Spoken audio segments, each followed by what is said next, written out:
The first bill on the calendar for the day is House File 3429. The clerk will report the bill. House File number 3429, number 1 on the calendar for the day, an act relating to elections, the second engrossment. I recognize the author of the bill, the member from Hennepin, Representative Nelson, to explain the bill. Thank you, Madam Chair and members. House File 3499 is basically two parts of the bill. It's the HAVA, it's authorizing the HAVA dollars, the Help America Vote Act dollars, and for the Secretary of State to spend on our election, and also some procedures that deal with elections, holding this election during the COVID crisis. The first section of the bill basically is different things, changing the date where local officials can move their polling places, allowing us to electronically file, and for third-party candidates to collect signatures electronically and electronically file for office when they do that. The second part of the bill, there's a piece there having to do with electors, appointing electors for the Electoral College. Currently, the Republican Party's national convention would be being held. They'd have to have those right in the middle of their national convention. This just pushes it back 3 days so that they can do it after the convention is over. Then the other two parts of it, there's last December, the U.S. Congress sent new Help America Vote Act dollars to the state of Minnesota for securing our elections, making sure we have against hacking and all those things, and that money was sent to us, and there's a 20% match on that. And then there's also in March, when the COVID crisis started, they sent another batch of money to help us with the COVID situation, and there's also a 20% match for that. And this bill allocates that money from the general fund. There's one little caveat about the second one. There's been talk in Washington on the money we get in March. A lot of the states are having trouble because of the COVID, not being able to come up with their match. The federal government has been talking about in one of their next bills that they send through is to eliminate that match. If that happens, that money will stay in the general fund. And with that, Madam Chair, I'm ready for questions. There are amendments at the desk. The clerk will report the first amendment. Nash moves to amend House File number 3429. The second engrossment as follows, and the amendment is coded A6. The member from Carver, Representative Nash, to your amendment. Thank you, Madam Speaker and members. This amendment, I believe to be a friendly amendment. In working in a bipartisan manner over the last number of weeks, we have come up with a bill that I think is pretty good. There are some problems that we have still with the number of days that remain for absentee ballots to be counted that are in the bill. The current law allows for 24 hours after the election is over. The majority party has put an additional 2 days beyond that. That's something that we objected to in committee, and this bill or this amendment will make it so that after the close of the election, that number of remaining outstanding uncounted ballots have to be counted. That number has to be sent and transmitted to the Secretary of State and posted so that folks can have some general sense of comfort as to the number of ballots that still have not been counted. With that is the amendment, and would ask for your support. Representative Nelson. Thank you, Madam Chair and members. I agree with the amendment. It's a good amendment. When we were negotiating this through and when it got to Ways and Means, there was some concern about that. They were trying to work out the language on this with the Secretary of State's office to make it workable. They finally came up with the language that's workable for the Secretary of State and workable for the counties that are actually the ones that are doing the counting. And they're the ones that requested the additional time before and after the election to count the mail-in ballots, not the mail-in ballots, but the absentee ballots they get in. They were concerned about that before the COVID crisis, and they wanted this extra time because they get the majority of their ballots in within the last couple of days of the election. And they're looking, the last election they had, there was a big rush on those. 25%, I believe, was the number that voted by absentee ballot, and they were looking for that number to get larger, and they were looking at possibly having problems getting all the votes counted within that 24-hour period after the elections. So this is a good bill. This is a good amendment, so I vote yes on the amendment. Any further discussion to the amendment? Seeing none, all those in favor, please say aye. Those opposed, please say no. The motion prevails. The amendment is adopted. There's another amendment at the desk. The clerk will report the amendment. Munson moves to amend House File Number 3429, the second engrossment as amended. The amendment is coded A8. The member from Blue Earth, Representative Munson, two-year amendment.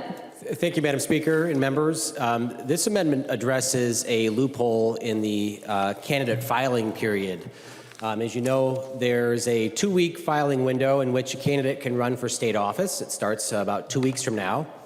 And this loophole allows sitting members of the legislature who are going to retire to actually choose their successor by filing for office and then allowing at the last minute, last filing day of their successor, their chosen successor, to walk into the elections office and register for office.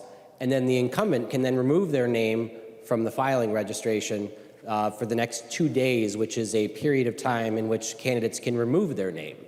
Now, if you think back to the time when you ran for office, many of us who had predecessors of the same party, most people had to wait until that person retired. And if they did not announce their retirement in time, people were not aware that they were retiring to run for office. So this simply says if you're an incumbent, if you're a legislator, and you want to file for office for re-election, that your filing period is 3 days shorter.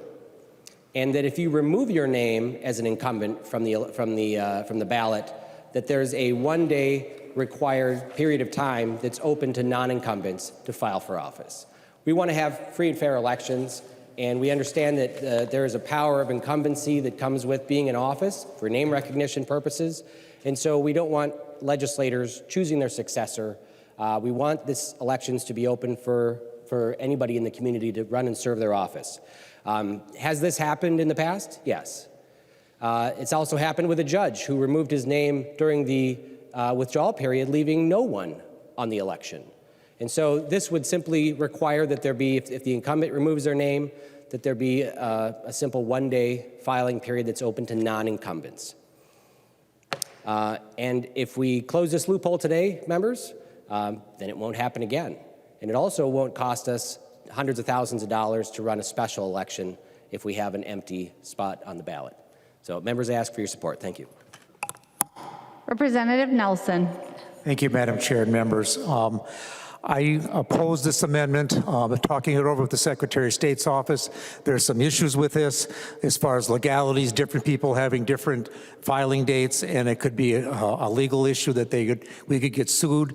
The other thing is with this, it hasn't gone through the election committee, and everything that's in this bill has, plus everything in this bill is that it's changing election law. It's temporary changes to accommodate the COVID crisis. There are no permanent things in here that go on. It's just basically getting the HAVA dollars and election changes that are affected by the COVID crisis to allow us to have a safe election this fall. This should go back to the election committee and get heard there, where it could have a full hearing and get worked out the kinks on it if it needs to be done.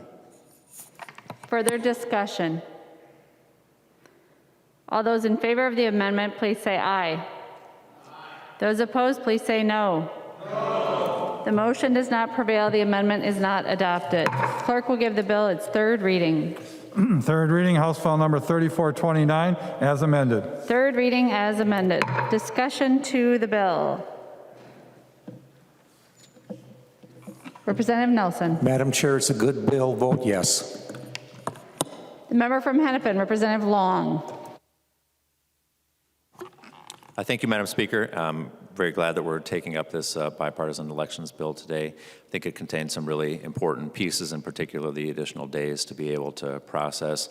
Afterwards, we saw that be a real issue in Wisconsin, where folks would cast their ballots. A lot of folks wanted to participate as absentee voters, but it was really difficult for the local election administrators to process. So I think those are good things. But the bill is missing some really important pieces today that I think there is really broad support for in the public and from our election administrators, not least of which is having a vote-by-mail process for this election alone. We're in the middle of a pandemic. We know that our nonpartisan local election administrators who are the experts, who are the ones who are administering our elections day to day, support this for this election.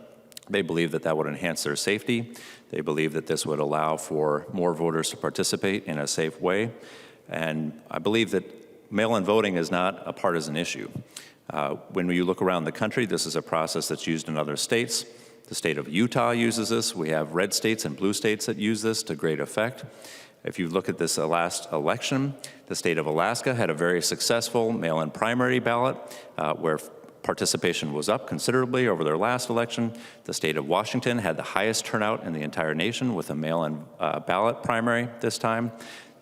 If you look at our state in particular, there was a poll just last week that showed that 63% of Minnesotans want to be able to vote by mail this election. They want a mailed-in ballot to go to all registered voters.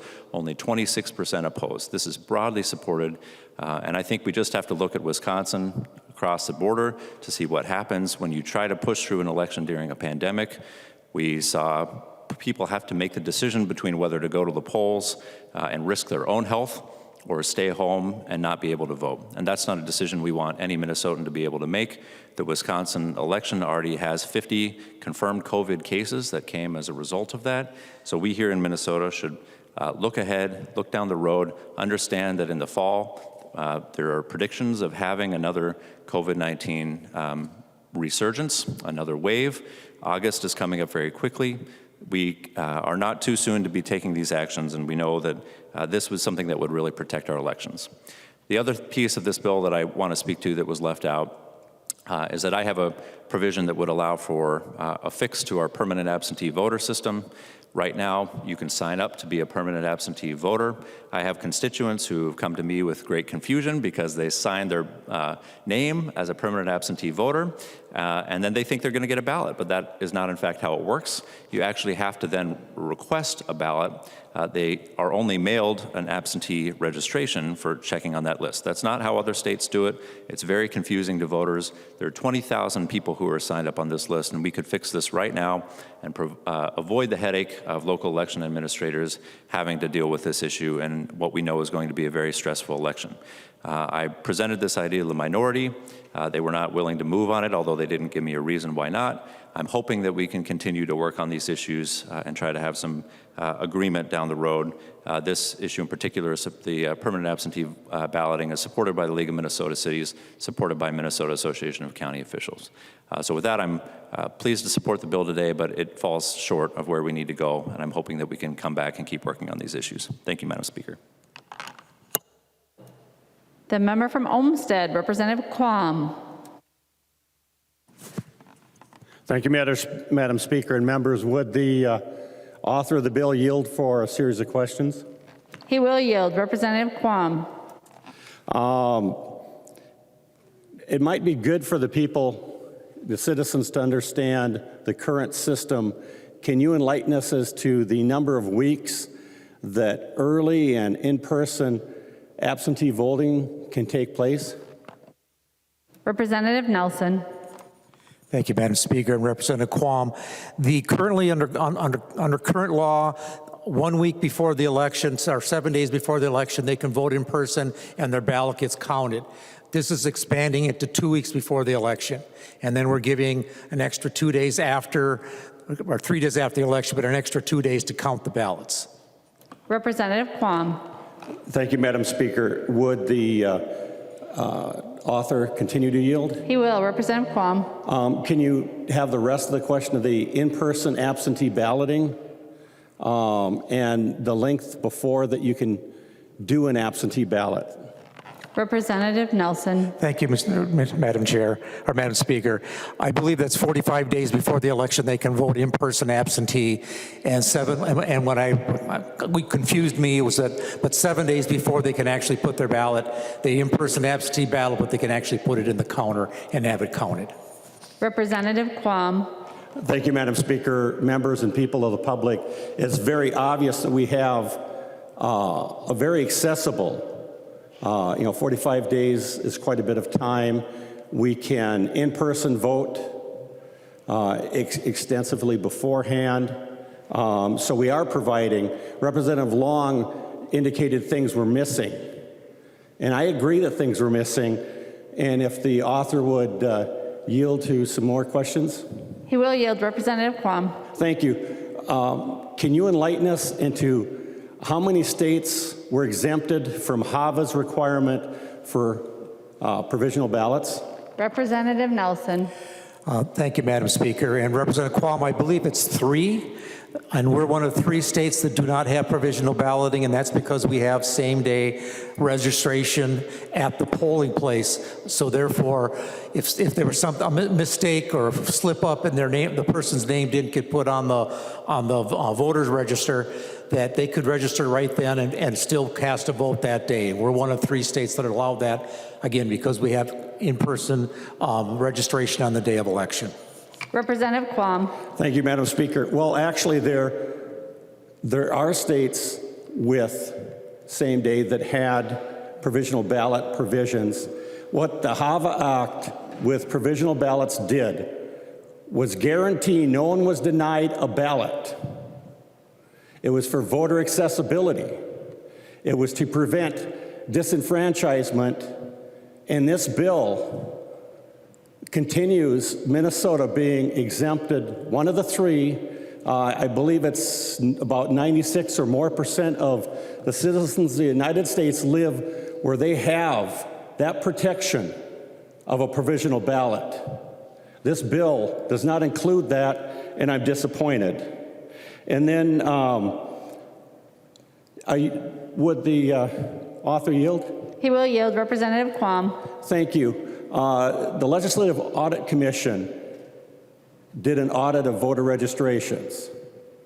Are you aware that in 2016, over 16,000 voter registrations, and 2018, I believe it was over 15,000 registrations that were acquired by HAVA to be verified and checked at the Social Security Administration's website? Those votes, thousands of votes, those registrations came back as being bad. Is that something you're aware of as the author of this bill? Representative Nelson.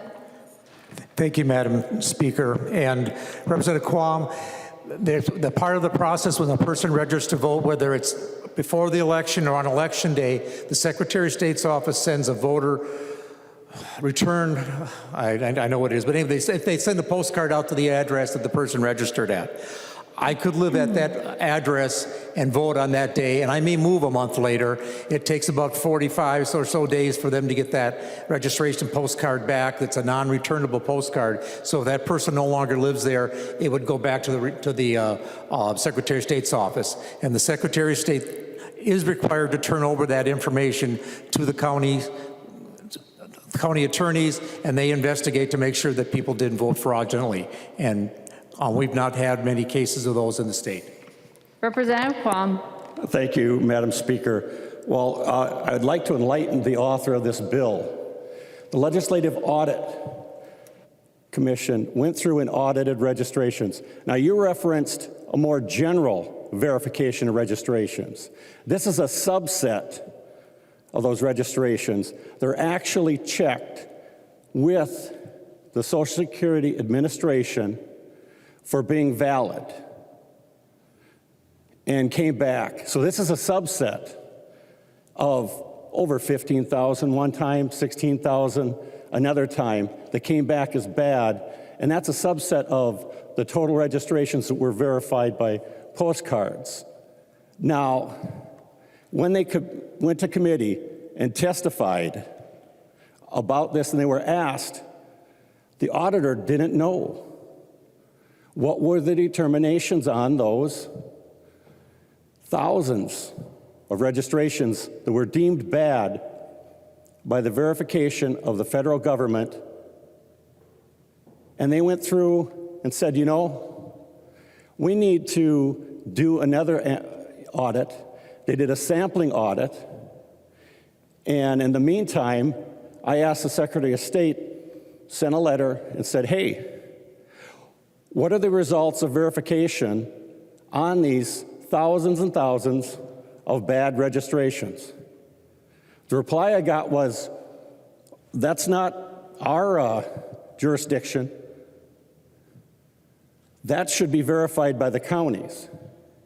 So I then went and contacted over a dozen counties across the state, and the reply I received varied from, oh, we don't have access, to we can't check that.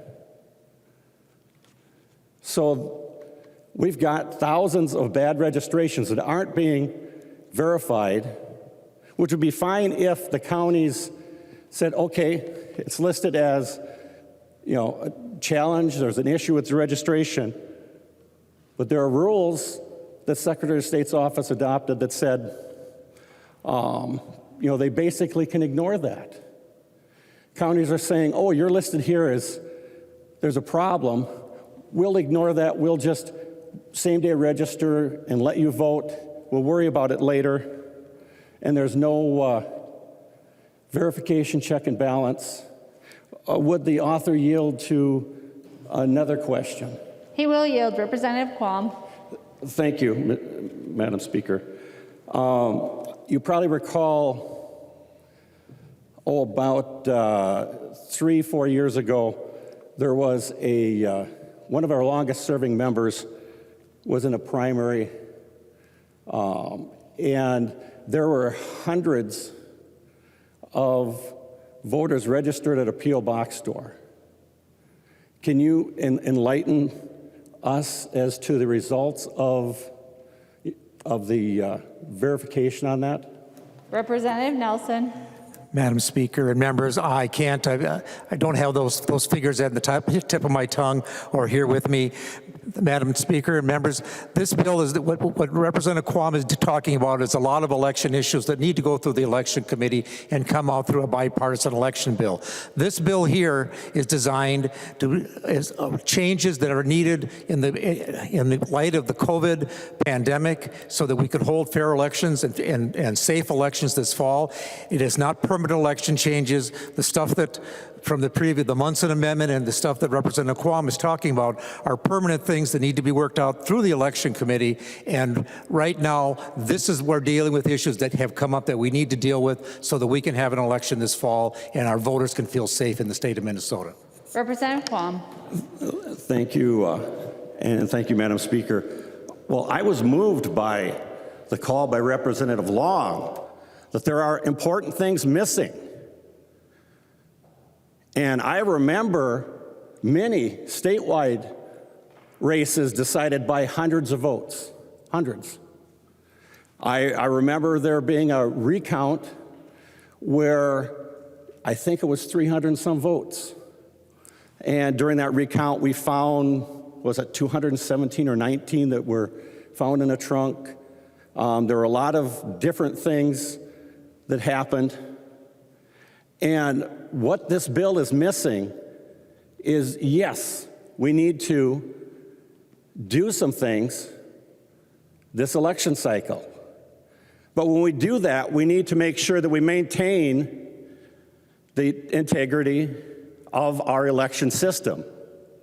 And there are things that we can do and should do anytime we adjust our election process, is to try and guarantee that we'll have the checks and balances, that these additional days we have open public observation when they do the absentee ballot counting, that we maintain the 2 election judges at each of the processes that we already have as we expand them to additional days.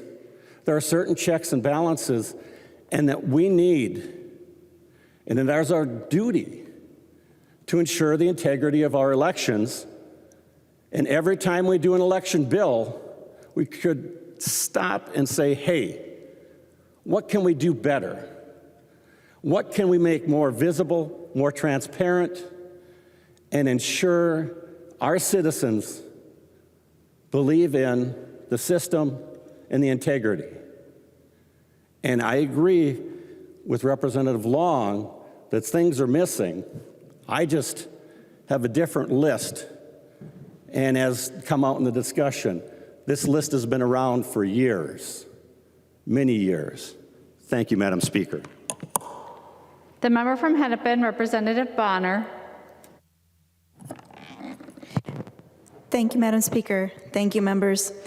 There is nothing more solemn than participating in our democracy and the ability to have the right to vote, the ability to lift up our voices and to be heard through the ballot box.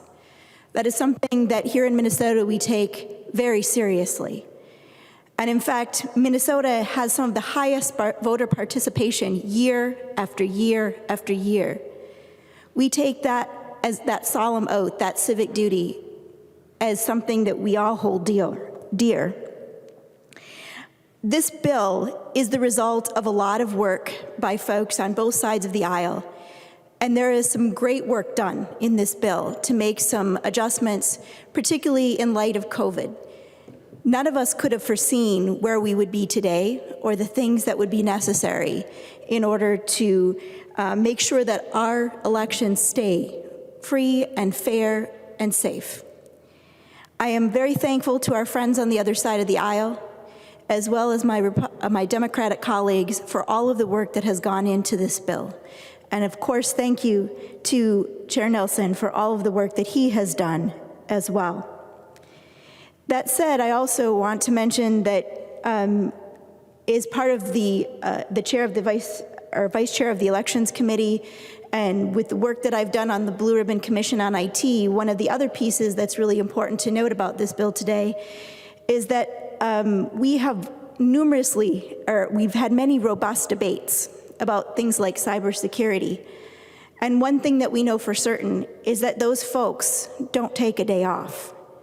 They don't stop coming, and they don't stop getting more creative each and every day. So having access to those HAVA funds to allow us to make sure that we are continuing to have safe elections, that we are continuing to safeguard the data and the votes of individuals in our communities is critical. And I am grateful that we are able to work through that today. The last piece of that HAVA funding, of course, as you know, provides much needed abilities for us to make sure that our poll workers are safe, that we have in place all of the pieces necessary to ensure our democracy. And I'm thankful for all of those pieces and for this piece of legislation today.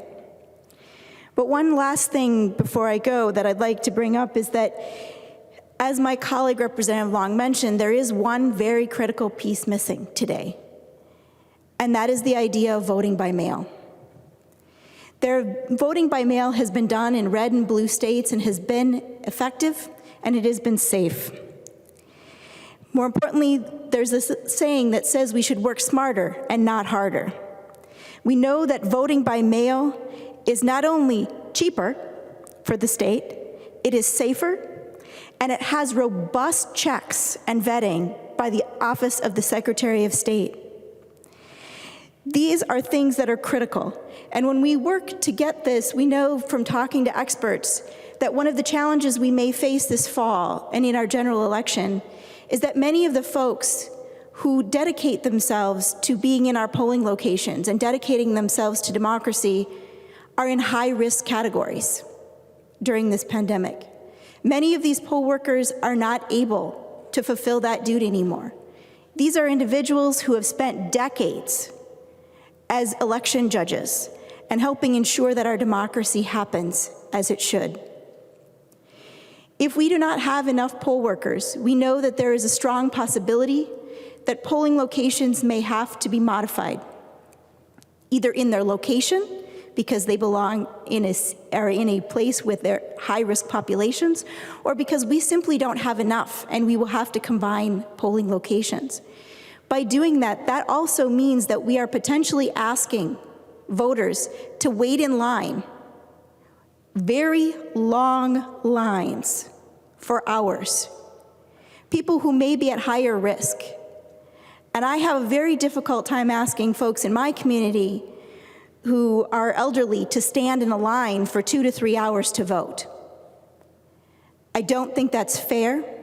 It's certainly not safe, and asking them to make the calculation between their own personal safety and their vote is not reasonable.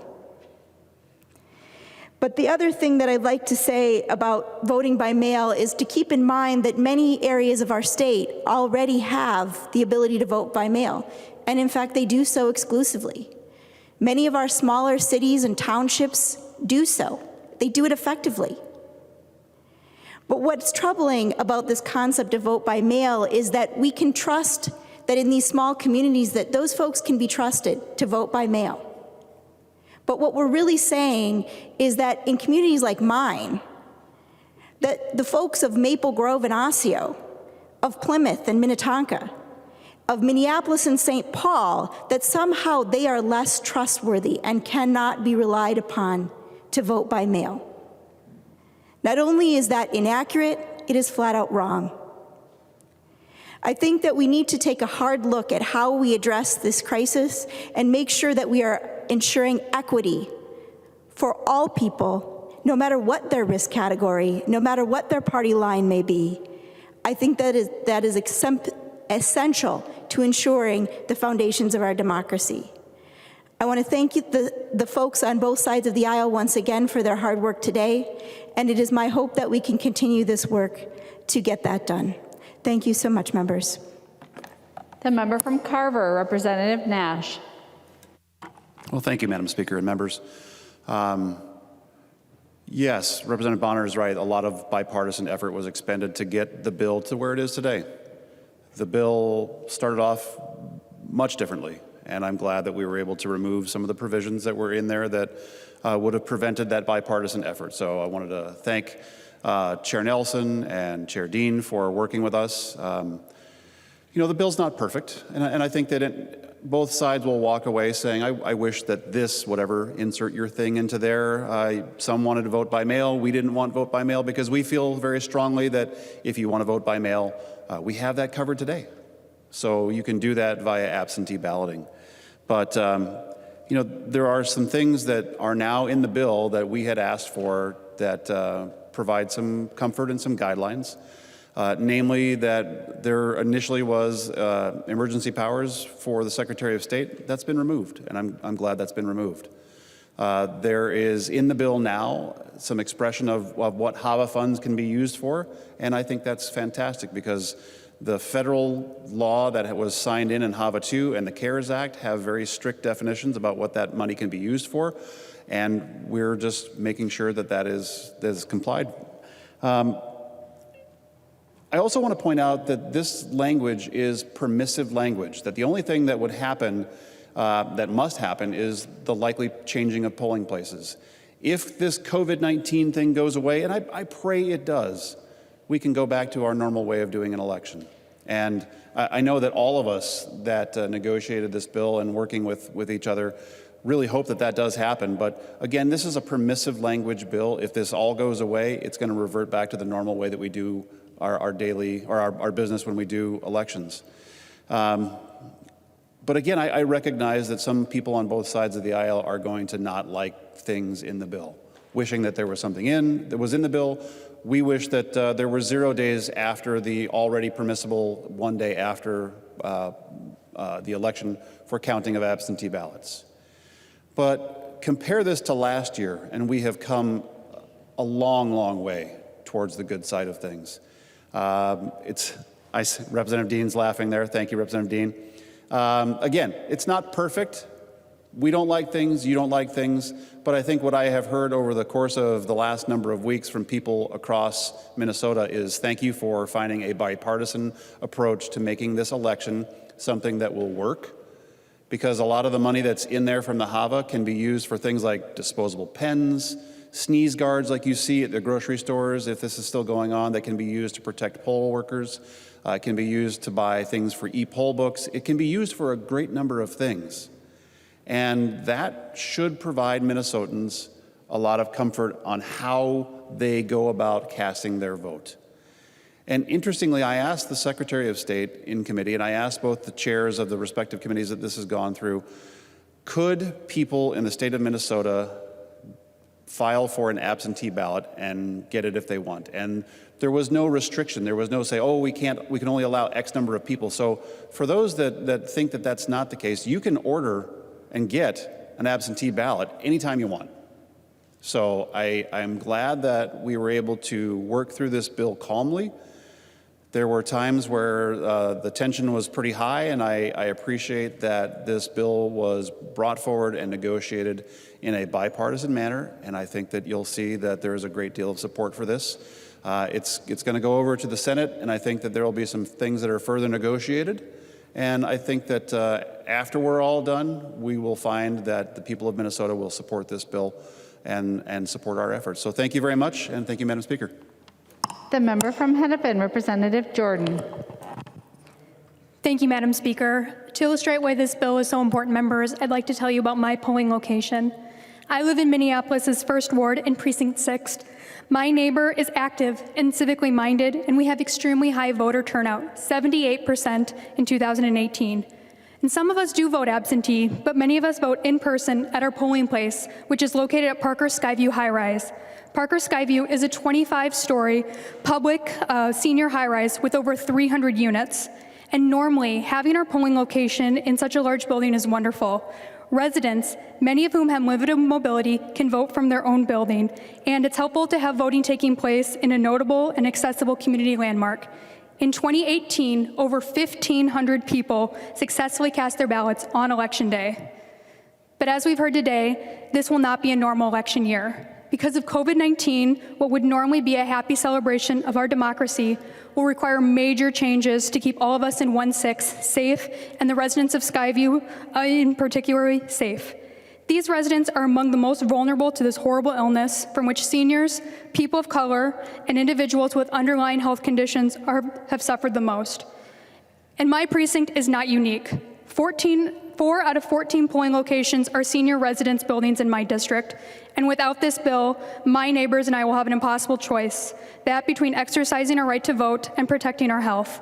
And that is why I am so grateful that we will be able to grant Minneapolis the flexibility to change polling locations and provide for voter safety within our polling locations. And I'm also happy to see that we have enabled more time to process absentee ballots, and that we are giving municipalities the ability to train additional staff to ensure that residents in healthcare facilities can exercise their right to vote. It should be noted that the safest place for my neighbors and I to cast our vote is at our own kitchen table. And then to echo Representative Long and Representative Bonner, I hope that in the future we can address increasing voting by mail by mailing every registered voter an absentee ballot. Many Minnesotans already enjoy having a ballot automatically mailed to them, and my constituents deserve the same. Members, voting is a right, and I'm proud to ensure that my neighbors can exercise it. Every voter deserves the right to vote safely and without fear of exposing themselves and others to illness. Thank you, and I urge passage. The member from Stearns, Representative O'Driscoll. Thank you, members and Madam Speaker. The 10 years that I've been in this chamber, I've served every one of those years on the Elections Committee or the Government Operations and Elections Committee. I have also chaired the Government Operations and Elections Committee. I've also had the opportunity to sit on the Commerce Committee. And two things I can stand before this chamber today and tell you are controversial: elections bills and liquor bills. And this year I get to be involved directly in negotiating both of those. That notwithstanding, I think some important clarifications need to be made here today about current law and what this bill does and what this bill does not do. Number one, what this bill does do is it expands the opportunity for counties when absentee ballots, which are currently permissible under law, for 40-plus days before the election. By the way, the purpose for that is so that we don't disenfranchise our members of the military who are out there fighting for us, for our freedoms, so that not only can we do what we do here, that other countries across the world would have that same opportunity to go into a polling place and cast their ballot in a free election.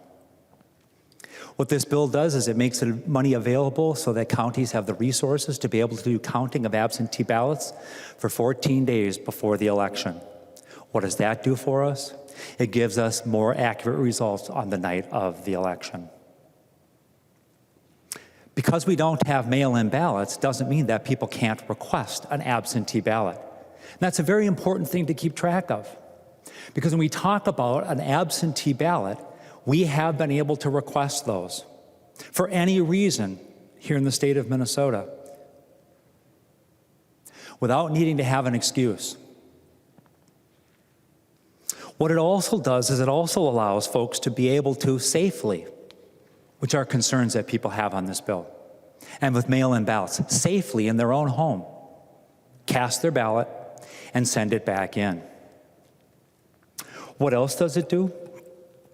It allows us as a legislature, when we are putting together what will appear to be a bipartisan House and bipartisan Senate bill on the newly elected Governor Tim Walz's desk. Why do I say newly elected? Because he did not have a chance to get an elections bill last year on his desk for consideration. His predecessors, Governor Dayton, Governor Pawlenty, and the list goes on, have always said that they want to have a bipartisanly supported bill coming off the House and Senate floor to go on the desk of the governor, because those folks in the legislature represent the voice of the people across the state of Minnesota. And to avoid the scales being tipped one way or the other, both parties had to agree. And this year, Tim Walz apparently is going to be getting, as governor, that opportunity to have a bill delivered to his desk, take off of his desk a lot of things that he's doing right now and managing the COVID-19 epidemic here in the state of Minnesota, where he doesn't have to worry about what would he do in the case of elections. The legislature has taken care of that for him, or appears we're very close to having that taken care of. And I'm hoping that Governor Walz will follow in the steps of his predecessors of taking that strongly bipartisanly supported legislation and signing off on it. That would be good for Minnesota. And Chair Dean, I want to also tip my hat a little bit to you today, sir. You have been very accommodating to the discussions that happen in the Elections Commission, or committee, I should say. And I bet you didn't know you were going to have that much fun when you signed on as the chair on that. But I will compliment you that you let us as minority members have the opportunity to share our thoughts unfettered. And I want to compliment you for that, because that's important. I also think that it's very important to remember that in these difficult times, we are going to allow Minnesotans the ability to still continue to vote. As I mentioned earlier, one of the reasons why we allow ballots to be mailed 46 days before the election is to accommodate our military members.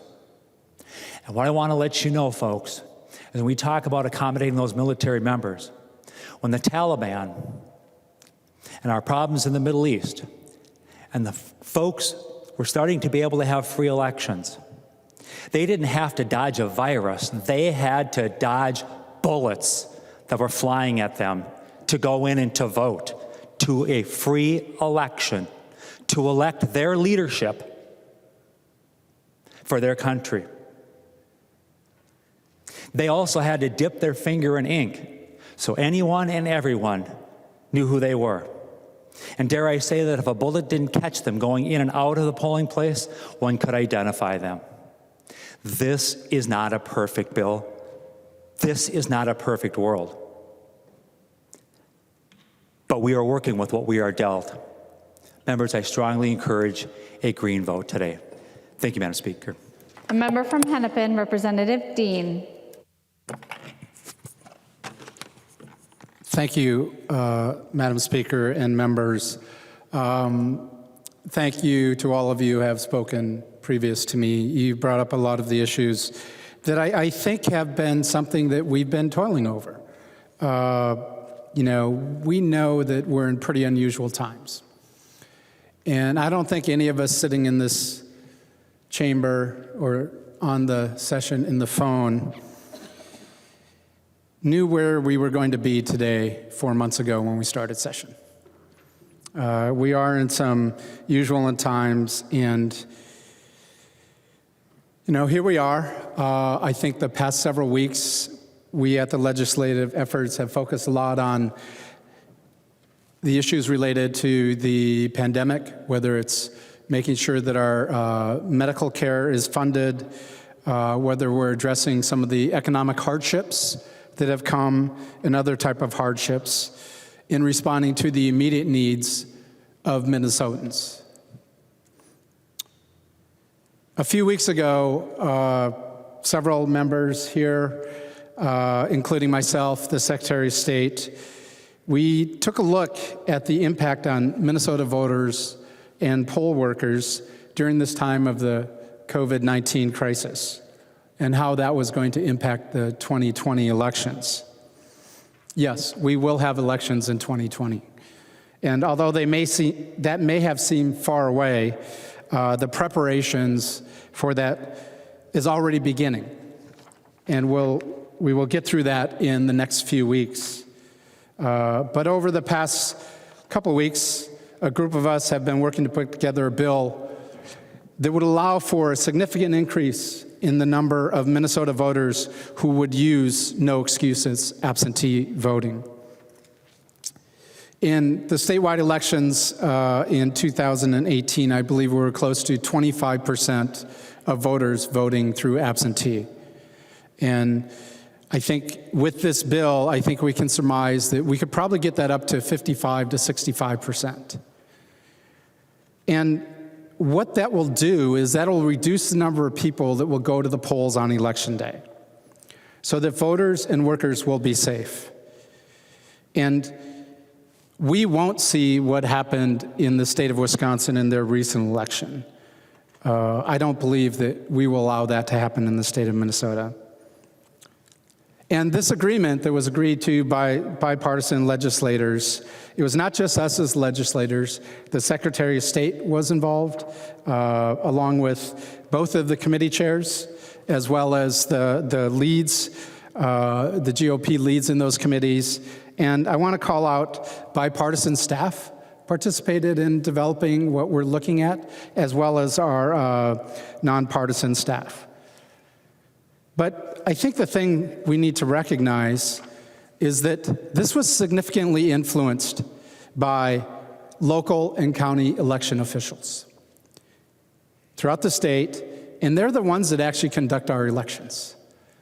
So I'm glad for their input. That was really critical in shaping this bill so that they can do their jobs come Election Day. And I just want to remind folks that in Minnesota, we have roughly 3 million people that will vote in our upcoming elections. And we have 30,000 people that work our polls on Election Day. So I, like some, believe there is possibly a more effective way to keep Minnesota safe, and that would be through mail balloting being sent to all registered voters in the state of Minnesota. But I also know that there's strong opposition, and the reality of completing something like that this year is just not something that I think we should be focusing on. I think focusing critically to the situation we have at hand and making sure that we know today what our plan is, not knowing what the world's going to look like this coming August or this coming November. So what we have in front of us is a bipartisan bill that is agreed upon by both caucuses, and that will apply to the 2020 elections. And who knew that Representative Nash and I would be in agreement on such an important bill for the upcoming elections? I don't think many people saw that coming, and if you witnessed the Elections Committee through most of last year's session, you should be a little bit shocked. But I want to thank Representative Nash for your work in putting this together. It's been a real pleasure to work with you. I want to thank the Secretary of State, who has been involved with us in making recommendations. And I'm not going to say he's led the conversations, but he's definitely been part of them, and that's been critical for what we have before us. And as outlined by Chair Nelson, the bill does a few critical things. It puts in place the authority and flexibility for our local elected officials to implement changes when we conduct our upcoming elections. The significant portion of this bill, I believe, will authorize the Secretary of State to use the Help American Vote Act's federal monies that have been allocated to Minnesota, and much of that third wave of HAVA funding can be used for training, preparation of increase of absentee ballots that will be cast, possible new polling places, sanitation of polling places, and a few other things. To conclude, Minnesotans should be proud of the bipartisan work that has been done to assure that voters will not need to make a choice between participating in our democracy in the most fundamental way and their personal health. So again, thank everybody for the work. Thank you, Madam Speaker and members, and I request that you vote yes on House File 3429. The member from Scott, Representative Albright. Thank you, Madam Speaker, and members. Chair Nelson, Chair Dean, thank you for the opportunity to work side by side with you on this bill. I want to also provide thanks to Secretary of State Simon for his efforts in encouraging us along the way. This bill that you have before us today did not come easily. And I can honestly say that without the tenacity of the people I've mentioned, as well as Chair Winkler, as well as with Representative Nash, Representative Quam, and others, we wouldn't be here today. As has been said, this is by no means a perfect bill. But when has there ever been a perfect elections bill anyway? What you have before us is a bill that does provide for an opportunity to show the state of Minnesota a strong bipartisan effort on the part of the members in this chamber. I will call to our attention the basic tenets of what I believe a good elections bill provides. Local control. We didn't go looking for COVID-19. It came and found us. And providing local control of polling places, on the means to move those in a timely fashion, come what may over the coming weeks and months, I think is integral to their ability to provide for a number of these other tenets that I will describe. Voter safety. Again, COVID-19 provides us with a difficult set of circumstances that we have to overcome.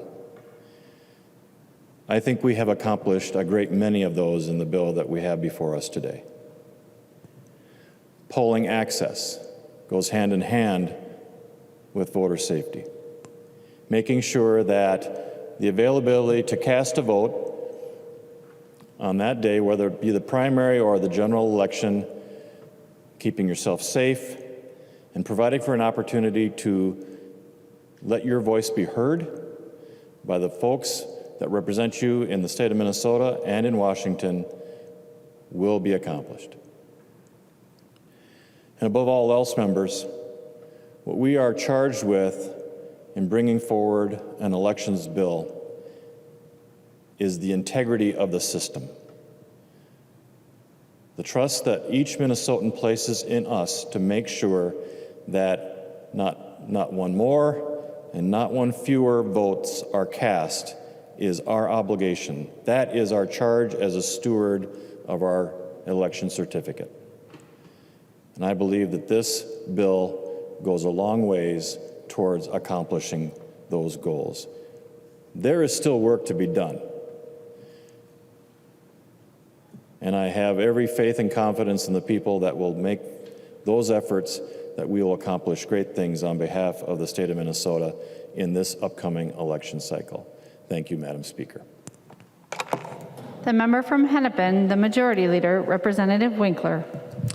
Madam Speaker, members, thank you for the debate today and the work done by both Republican and Democratic members over the last several weeks to put together a bill, which I wouldn't call a bare minimum, but it is certainly a must-do bill. In order for our election system to function this fall under the cloud of COVID, we need to be able to provide greater flexibility to local elections officials and the Secretary of State, and we need to provide the funding to enable them to adapt our voting system. That's what this bill does. And because we have done such good work on a bipartisan basis, we have been able to avoid a lengthier floor fight over provisions that one side might like more than the other, and we've avoided the whole positioning and kind of the legislative turkey dance that often precedes real negotiation and work. And so, members, I hope that this bill is not just a good faith effort on the behalf of Democrats and Republicans in the Minnesota House, but this is the bill passed by the legislature. Today, the leaders of the 4 primary caucuses in the legislature said that we have a deadline of midnight on this coming Saturday night to get legislative issues agreed to by members of the House and Senate. And so we have a very short amount of time to get this bill wrapped up. Bills that don't meet that deadline are unlikely to be able to be passed in the timeline that we have left to us and with the staff resources available. And so I hope that as we move this bill forward today on a strong bipartisan vote, that the Senate hears that vote, sees the deadline, and recognizes that this work product is as close to being finished as it could possibly be, and that we need to move forward on this bill. And if we can't move forward on that basis, we will be throwing into jeopardy the state with the highest voter turnout, the strongest election system, and the best, most well-functioning democracy in the country. We can't afford to do that. I'm proud of the Minnesota House of Representatives for bringing forward a bill that will accomplish what we need to accomplish this year, and we hope that our friends in the Senate take this bill up and pass it right away. I ask for a yes vote. There being no further discussion, the clerk will take the roll on the bill. Reminder for members on the phone as we move to the voting, to please state your name and then your vote, aye or nay. Acom. Acom, aye. Acom, aye. Albright. Albright, aye. Anderson. Anderson, aye. Anderson, aye. Backer.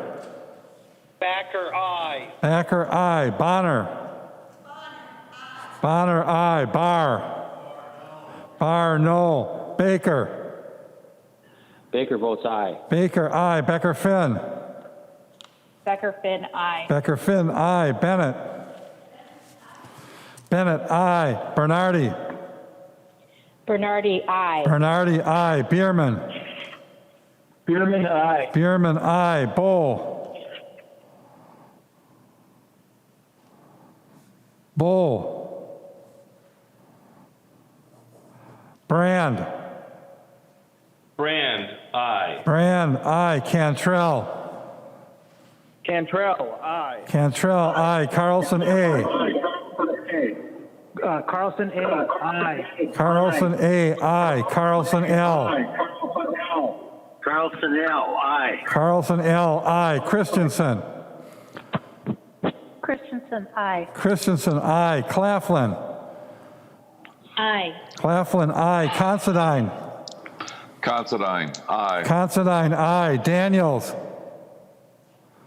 Daniels, aye. Daniels, aye. Doubt. Doubt, aye. Davids. Davids, aye. Davney. Davney, aye. Dean. Dean, aye. Damath. Damath, aye. Detmer. Detmer, aye. Drazkowski. Drazkowski, no. Drazkowski, no. Eklund.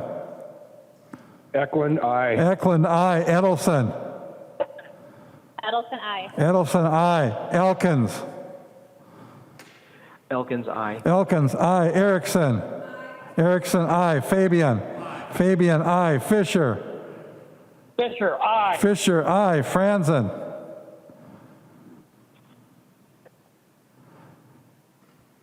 Franzen. No. Franzen, no. Freiberg. Freiberg votes yes.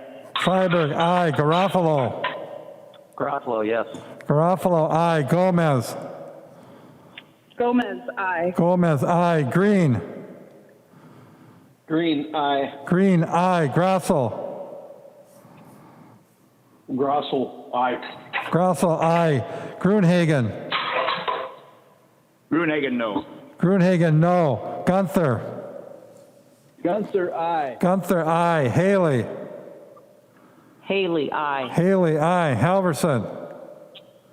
Halverson, aye. Halverson, aye. Hamilton. Hamilton, aye. Hamilton, I. Hanson. Hanson. Hanson, aye. Hanson, I. Hassan. Hassan, aye. Hassan, I. Hausman. Hausman, aye. Hausman, I. Heinrich. Heinrich, no. Heinrich, no. Heinzman. Heinzman, aye. Heinzman, I. Her. Her, aye. Her, I. Hertos. Hertos, no. Hertos, no. Hornstein. Hornstein, aye. Hornstein, I. Howard. Howard, aye. Howard, I. Hewitt. Hewitt, aye. Hewitt, I. Johnson. Johnson, aye. Johnson, I. Jordan. Jordan, I. Jurgens. Jurgens, aye. Jurgens, I. Keel. Keel, aye. Keel, I. Cleavorn. Cleaborn, aye. Cleavorn, I. Cagle. Cagle, aye. Cagle, I. Katiza Watun. Katiza Watun, aye. Katiza Watun, I. Kosnick. Osnick, aye. Kosnick, I. Kreshaw. Kreshaw, I. Kunish Podine. Kunish Podine, I. Lehman. Lehman, aye. Lehman, I. Lee. Lee, aye. Lee, I. Lesh. Lesh, aye. Lesh, I. Liebling. Liebling, aye. Liebling, I. Lean. Lean, aye. Lean, I. Lilly. Lily, aye. Lily, aye. Lily, I. Lippert. Lily, aye. Lippert. Lippert, aye. Lippert, I. Lislegard. Lislegard. Lislegard, aye. Lislegard, I. Long. Aye. Long. Long, I. Lucero. Aye. Lucero. Lucero, no. Lucero, no. Lewick. Lewick, aye. Lewick, I. Mahoney. Mahoney, aye. Mahoney, I. Mann. Man votes aye. Mann, I. Mariani. Mariani, aye. Mariani, I. Markwart. Markwart, aye. Markwart, I. Mason.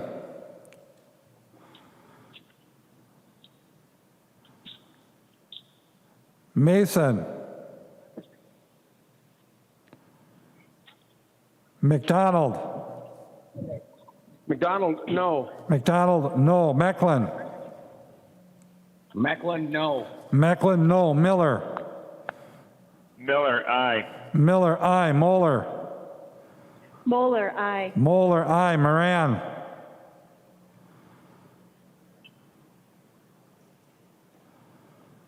Moran.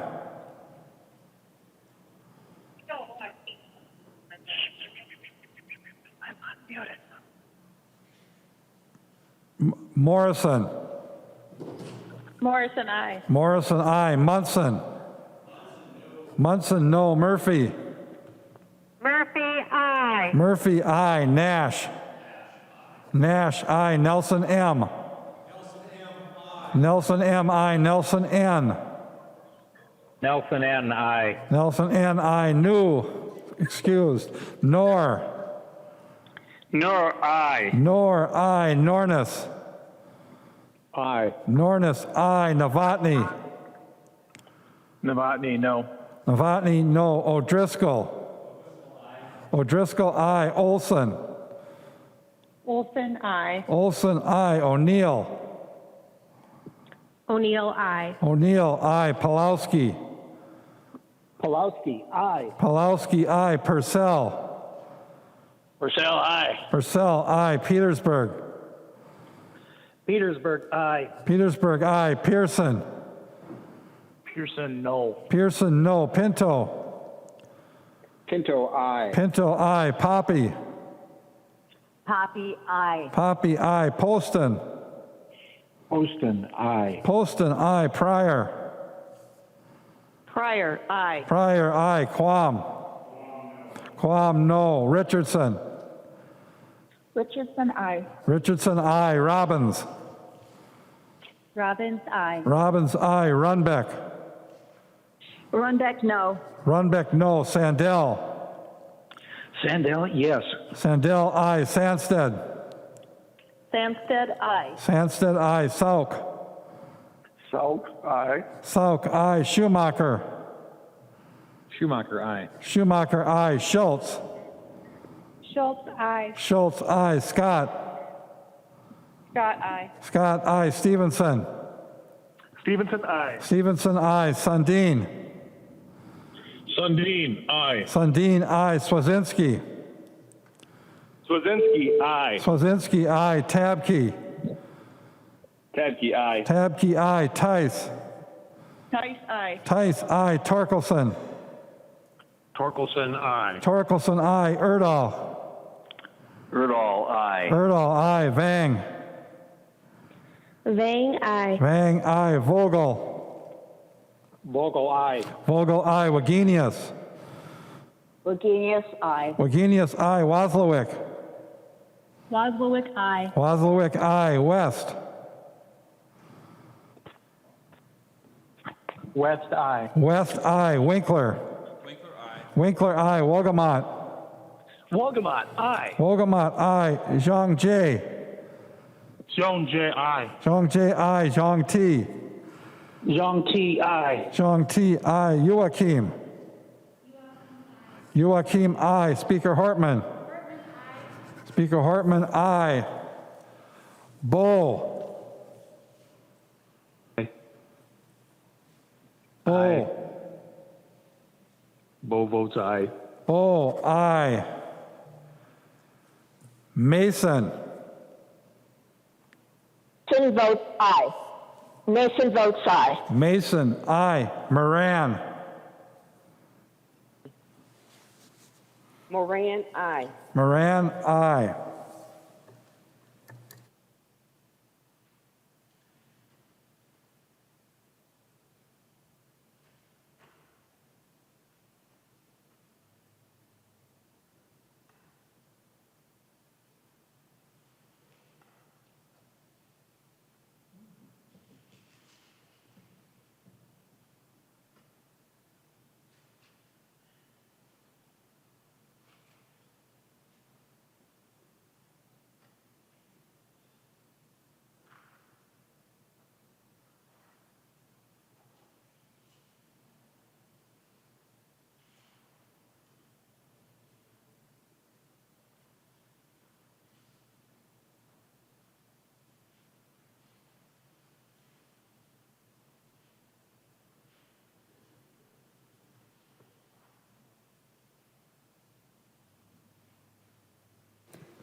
There being 119 ayes and 14 nays, the bill is passed as amended and its title agreed to.